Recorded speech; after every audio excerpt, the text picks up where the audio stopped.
یہ جو لوگ یعنی قرآن کہتا ہے یہ جو کام کرتے ہیں نیک عمل کرتے ہیں، من عمل، کوئی نیک عمل کیا تو ہم اسے کیا کرتے ہیں دنیا میں اس کا اجر عطا فرما دیتے ہیں. وَقَدِمْنَا إِلَىٰ مَا عَمِلُوا مِنْ عَمَلٍ فَجَعَلْنَاهُ هَبَاءً مَنْثُورًا، لیکن ان کا اجر قیامت کے دن کے لیے تو نہیں. دنیا میں نیک عمل کا اجر دے دیا، مال و دولت دے دی، اسے کوٹھیاں دے دی، بینک بیلنس دے دیا، لیکن مرنے کے بعد کوئی حصہ نہیں. فما له فی الآخرۃ من خلاق وما له فی الآخرۃ من نصیب، آخرت میں کوئی حصہ نہیں، کوئی حصہ نہیں. اب یہاں پر یہ ایک ضابطہ ہے قرآن کا. اب آئیں اس طرف، ابو لہب کافر تھا کہ نہیں؟ کافر تھا، بلکہ سید الکافرین تھا. اور بھی کافر، عتبہ بن ابی معیط، ابو جہل، عتبہ بن ربیعہ، شیبہ، یہ سارے کافر گزرے.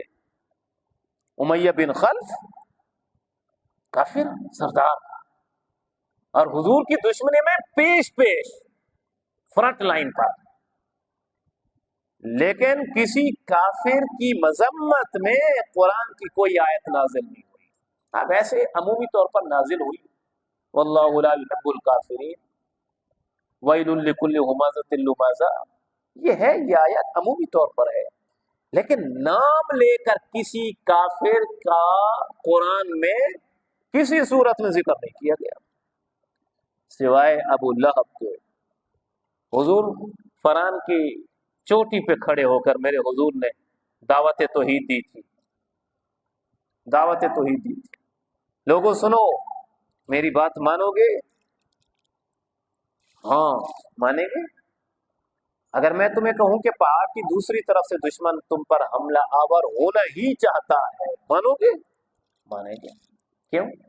اس وجہ سے کہ آج تک ہم نے آپ کو 40 سال ہو گئے، اب 40 سال کے ہو گئے، پیدائش سے لے کر آج تک ہم نے آپ کو کبھی جھوٹ بولتے ہوئے اور جھوٹ سنتے ہوئے نہ دیکھا نہ سنا. ایک ہے، میں پہلے بھی بتا چکا، صادق، سچ بولنے والا. لیکن جب یہ معرف باللام ہو جائے، اس کے ساتھ الف لام کا اضافہ آ جائے، الصادق، بہت بڑا سچا. سچے اور بھی ہوں گے، مکہ میں اور بھی تھے سچے. امیہ بن خلف کے بارے میں بھی آتا ہے، سیرت نگاروں نے لکھا یہ بھی بڑا سچا آدمی تھا. اگر ان کے سچے ہونے پر کسی کو حلف اٹھانے کی نوبت پیش آتی، لوگ حلف اٹھاتے، کہتے ہاں میں حلف اٹھاتا ہوں امیہ بن خلف سچا آدمی ہے. لیکن اس کے لیے کیا کہتے؟ ہوا صادق، وہ سچا ہے بس. لیکن میرے محبوب کریم صلی اللہ علیہ وسلم کی جب بات آتی، جب حضور کا تذکرہ چھڑتا، تو پھر ہوا صادق نہ کہتے بلکہ ہوا صادق الامین، ہوا الصادق الامین.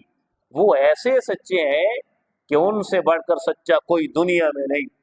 میرے حضور ایسے امین ہیں، ایسے امانت دار ہیں کہ حضور سے بڑھ کر امانت دار پوری کائنات میں.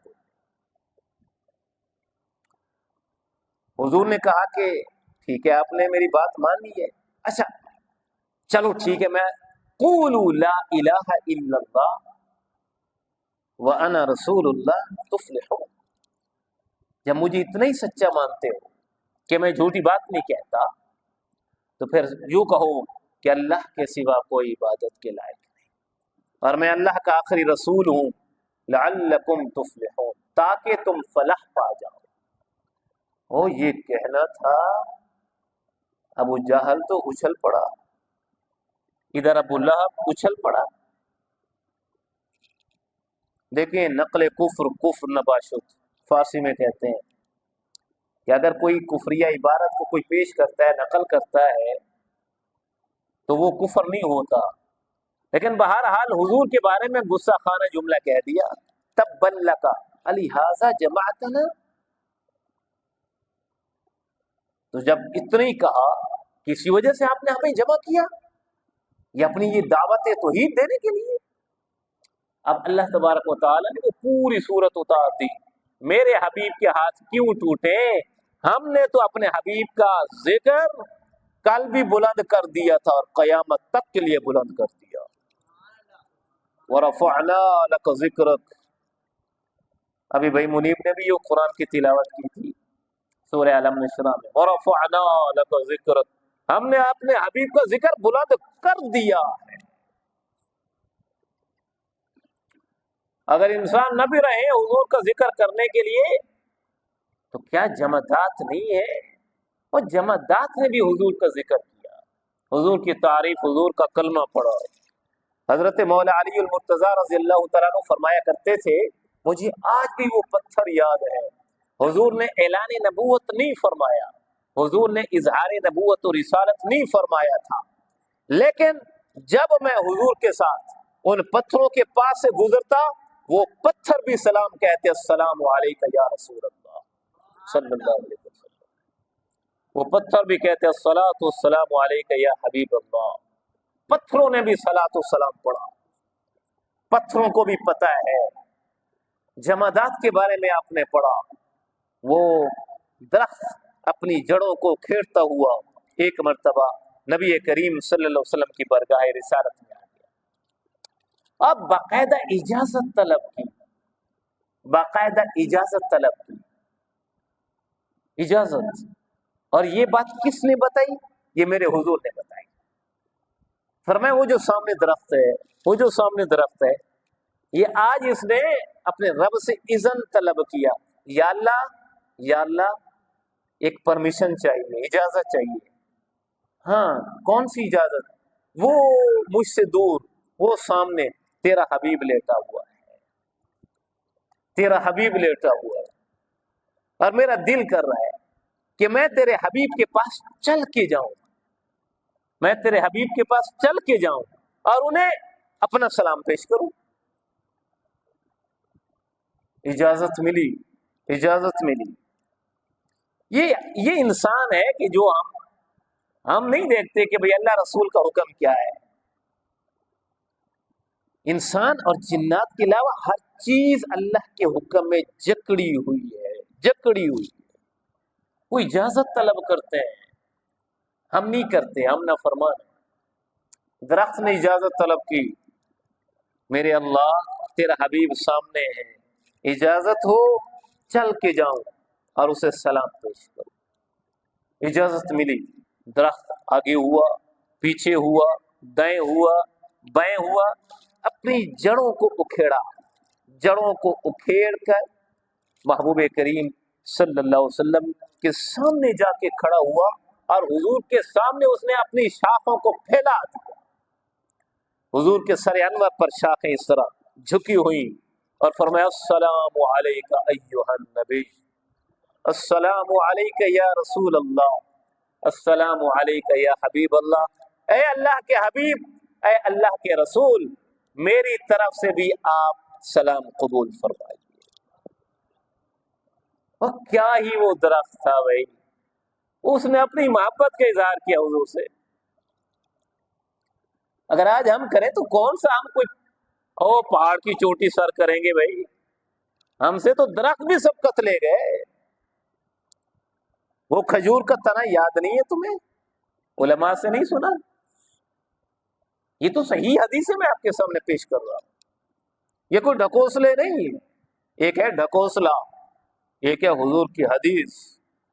یہ تو وہ حدیث ہے جو سیاہ ستہ کی معتبر اور معتمد کتب میں، ذخیرہ کتب میں ہے۔ وہ کھجور کا تنا جس کے ساتھ حضور ٹیک لگا کر اپنے صحابہ کو خطبہ ارشاد فرمایا کرتے تھے، وہ کھجور کا تنا۔ ایک صحابی رسول حاضر ہوا، یا رسول اللہ صلی اللہ علیہ وسلم، میرا دل کرتا ہے کہ آپ کے لیے میں ممبر بنا دوں، ممبر بنا دوں، یہ کھجور کے تنے کے ساتھ ٹیک لگا کے محبوب کریم صلی اللہ علیہ وسلم کے جسد اطہر پر نشان پڑ گئے تھے، حضور کی پیٹھ مبارک پر۔ کسی صحابی رسول کی نگاہ پڑ گئی ہوگی، دیکھا ہوگا حضور کے یہ کمر مبارک پر نشان پڑ گئے۔ یا رسول اللہ، میرا دل کرتا ہے کہ میں آپ کے لیے ایک ممبر بنا دوں، میرے حضور نے فرمایا چلو ٹھیک ہے تیرا دل کر رہا ہے تو بنا دو۔ اب وہ ممبر بنا کر، وہ ممبر بن کے جب وہ مسجد نبوی میں لے آیا، محبوب کریم صلی اللہ علیہ وسلم ممبر پر جلوہ افروز ہوئے۔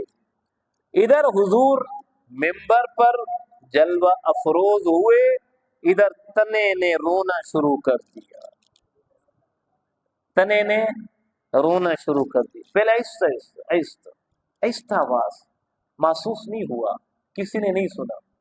ہاں اگر کسی نے سنا ہوگا تو شاید بھئی دور سے آواز آئی ہے۔ آواز کی پچ بڑھتی رہی، آواز کی پچ ویلوسٹی بڑھتی رہی، آواز گونجتی رہی۔ جیسے جیسے پچ بڑھتی رہی، اب صحابہ ادھر ادھر دیکھنے لگے، ادھر ادھر، یہ کہ بھئی یہ کون رو رہا ہے، کون رو رہا ہے۔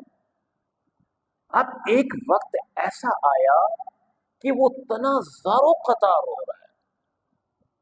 حضرت مولا علی المرتضیٰ اس حدیث کے راوی، عبداللہ ابن عباس اس حدیث کے راوی، معاذ بن جبل اس حدیث کے راوی، جناب سیدنا صدیق اکبر اس حدیث کے راوی، حضرت عثمان بن عفان اس حدیث، وہ جو صحابہ کا جم گھٹا تھا، صحابہ جمع تھے مسجد نبوی میں، سب نے اپنے کانوں سے سنا تنا رو رہا ہے۔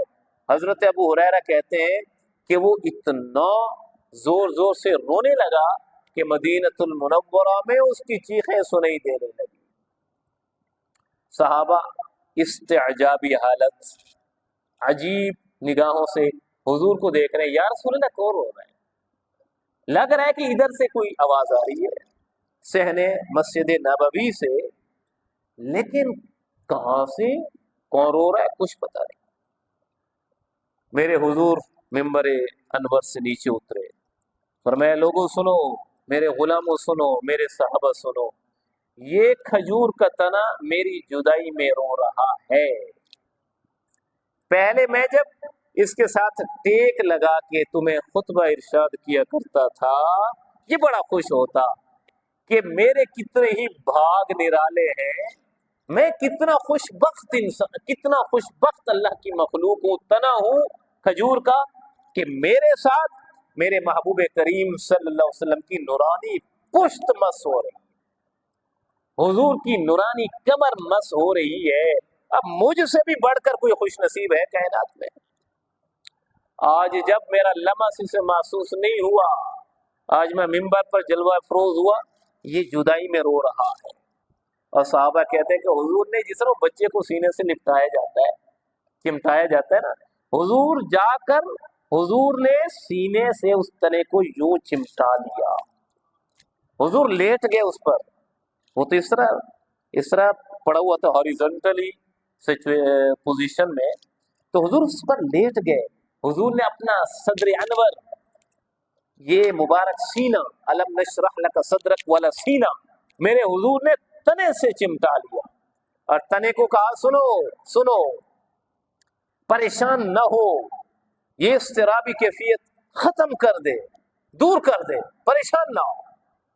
کیا تو راضی نہیں ہے، تو راضی نہیں ہے کہ تو جنت میں جو میرا مستقر ہوگی، جہاں پر جس جنت میں میں رہوں گا، تو میری جنت کا کھجور کا درخت بنے گا، راضی ہے؟ یا رسول اللہ میں راضی ہوں، اگر تو تمہاری جنت میں کھجور کا درخت اللہ مجھے بنا دے تو سبحان اللہ سبحان اللہ۔ وہ تو جنت کی زندگی ہے یا بدی، دنیا میں کیا ہے 40 سال 50 60 سال 70 سال زیادہ سے زیادہ یہ ہے۔ ہاں اگر ابدی زندگی میں آپ کی جنت کا میں کھجور کا درخت بن جاؤں، سبحان اللہ۔ وہ صحابہ کہتے تب کہیں جا کے اس تنے کو کچھ سکون آیا، درختوں نے محبت کی ہے۔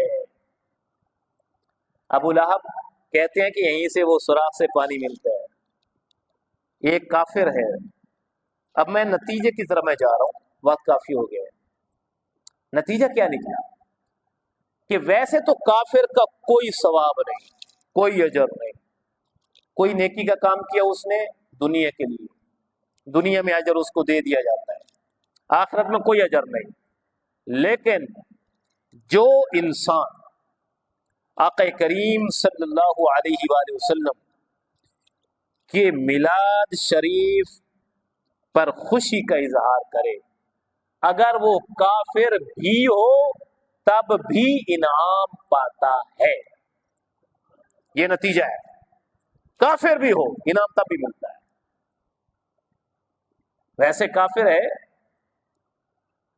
کوئی اجر نہیں، لیکن حضور قیامت پر مسرت کا اظہار کیا، خوشی کا اظہار کیا، اور اسی اظہار مسرت کی بنیاد پر اس نے سویبہ نامی لونڈی کو آزاد کیا، اسے آزادی کی دولت عطا کی، اسے حویلی دی، دنیا کی تمام سہولیات دی۔ جناب محمد مصطفیٰ صلی اللہ علیہ وسلم کی آمد کی خوشی میں تو بھلے اس نے محمد رسول اللہ سمجھ کے آزاد نہیں کیا تھا سویبہ کو، صرف اپنے بھتیجے کی آمد پر خوشی کا اظہار کیا، لیکن حضور کی آمد اتنی مبارک ہے، اتنی مبارک ہے کہ کافر کو بھی ایک رات کے لیے اللہ تبارک و تعالی آمد مصطفیٰ کی برکت سے اسے بھی فیض عطا فرما دیتے، کافر بھی فیض پاتا ہے۔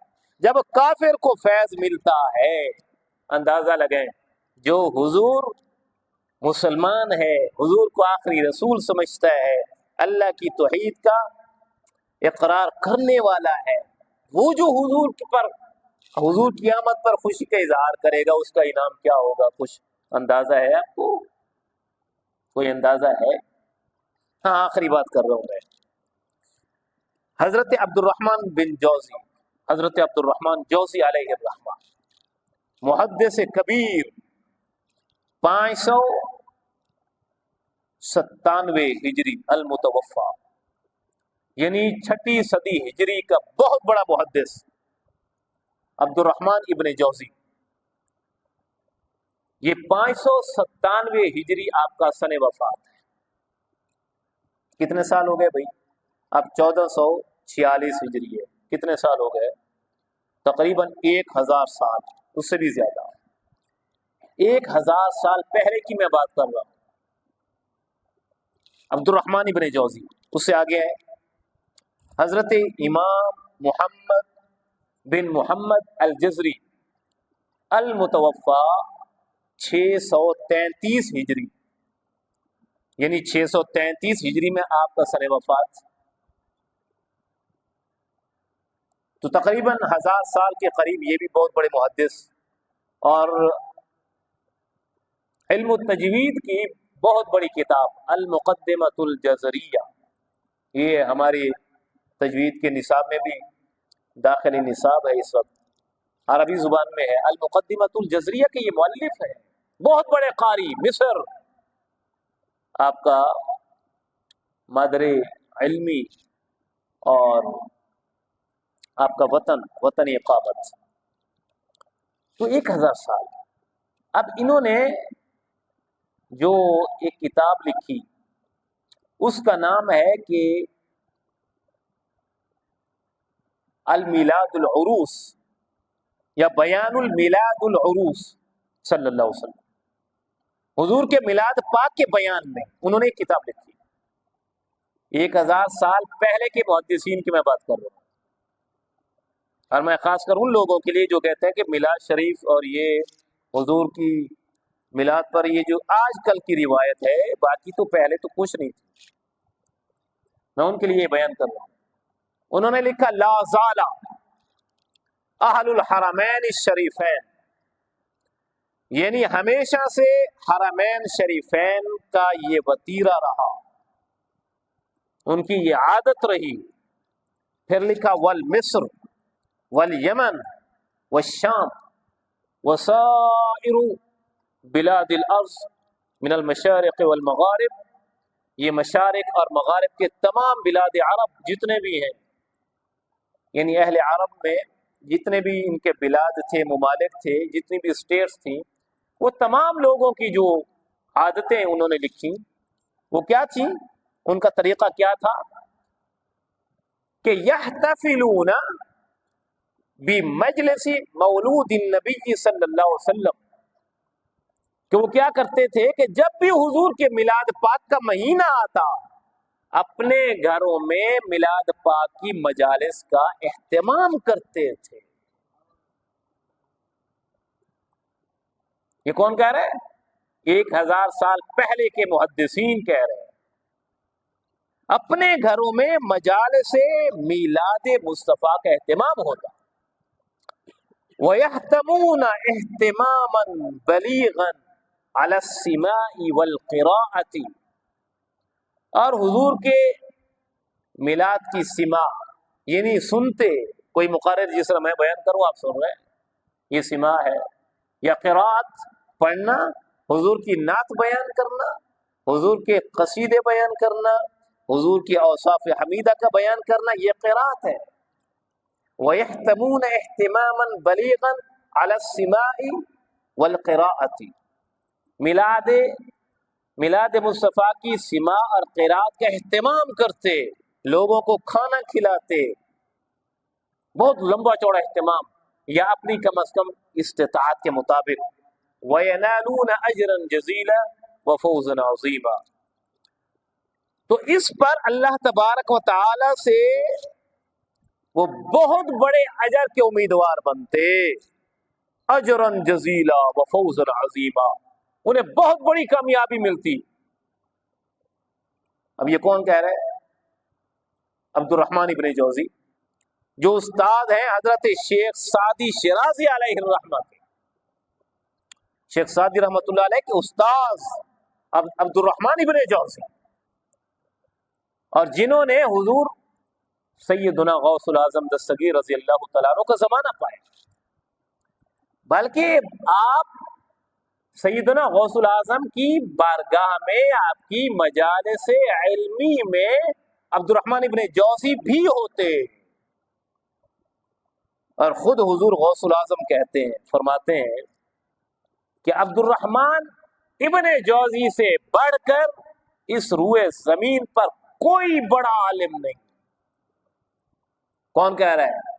حضور غوث العظم فرما رہے ہیں عبد الرحمن ابن جوزی سے بڑھ کر اس پورے کرۂ ارض پر، اس زمین پر کوئی بڑا عالم نہیں، کوئی بڑا محدث نہیں، کوئی بڑا مفسر نہیں. اتنے بڑے عالم. اور وہ کیا کہہ رہے ہیں کہ یہ حرمین شریفین یعنی مکہ شریف، مدینہ شریف، یہ حرمین شریف ہے. یمن، مصر، شام اور تمام بلاد اسلامیہ، یہ سارے لوگ جب بھی حضور کے میلاد پاک کا مہینہ آتا، اپنے گھروں میں حضور کی آمد کی خوشیاں مناتے. آج ہم منائے تو کیا بدعتی ٹھہرے؟ اے لوگ ہم پر سوال، یہ کہاں سے ثابت ہے؟ ابھی میں ثابت کرتا ہوں.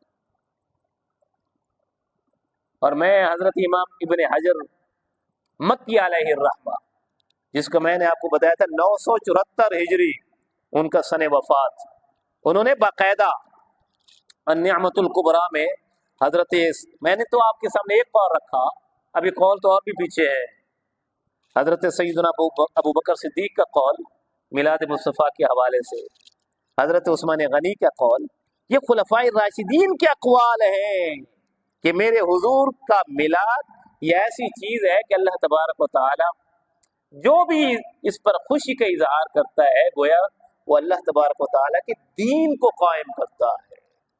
کیسے؟